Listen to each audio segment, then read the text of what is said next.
તો બધાય મિત્રોને બાપા સીતારામ, જય માતાજી। આજે તમને નાગધણીબા નાગલપરીના દર્શન કરાવશું। તો ટૂંક સમયમાં આપણે વિડીયો બનાવ્યો છે, બહુ લાંબો નથી, ટૂંકો છે, તો વિડીયો જોવાનું ભૂલતા નહીં અને અમારી ચેનલમાં નવા હોય તો સબસ્ક્રાઈબ કરી લેજો।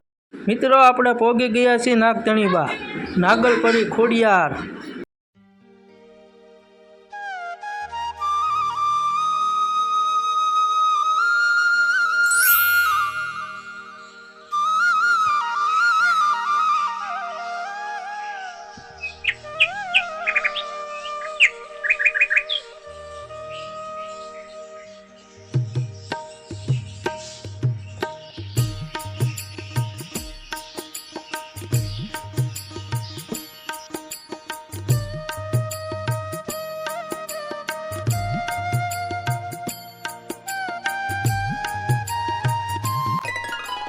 જય નાગલપરી ખોડિયારમાં।